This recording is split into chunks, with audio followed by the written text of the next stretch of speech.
Um fato interessante dessa linha Oriente 3 estrelas é que, embora na época que foi lançado, tá? Na época que foi lançado, não se existia uma regulamentação para resistência d'água, tá? Então, se você pegar os primeiros relógios de Oriente 3 estrelas, pré-1971, tá? Todos eles, no fundo dele, vai estar escrito waterproof, tá? Ou seja, prova d'água, né?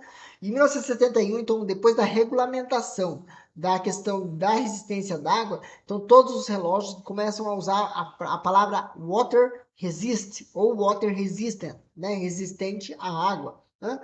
E se a gente for colocar na classificação de hoje, os relógios da década de 60 e 70, tanto o Seiko 5 como o Oriente 3 estrelas, eles não tinham mais, a resistência dele variava na casa dos 30 metros, tá?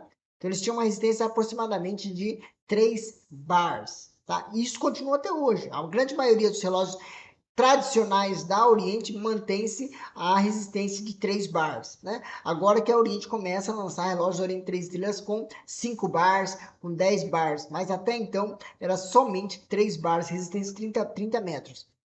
E é interessante que muita gente, a gente tem um rio grande aqui do lado, aqui, o Rio Paraná, né? O Rio Paraná, o pessoal chama carinhosamente de Paranazão.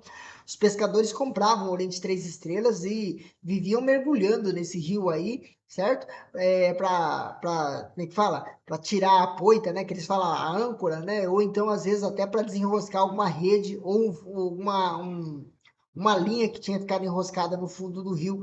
E eles mergulhavam tranquilamente com o relógio no pulso. E era muito aceitável a resistência desses 30 metros, né? Hoje, a própria fábrica, no seu manual de instrução, não aconselha que se faça, tá? Mas na década de 60 e 70, o pessoal não tinha dó e mergulhava assim mesmo, tá? Então, a palavra waterproof, né, ou prova d'água, ainda estava muito recente na cabeça das pessoas, então as pessoas simplesmente pegavam o relógio e mergulhavam sem nenhum constrangimento ou medo de estragar o relógio, tá? Para vocês terem uma noção, tá? Então, mas aí as pessoas vão dizer para mim, mas naquela época os relógios eram melhores porque tinham mais resistência. Não, naquela época o pessoal não tinha medo de pular dentro da água, né? Mas a resistência era a mesma, né?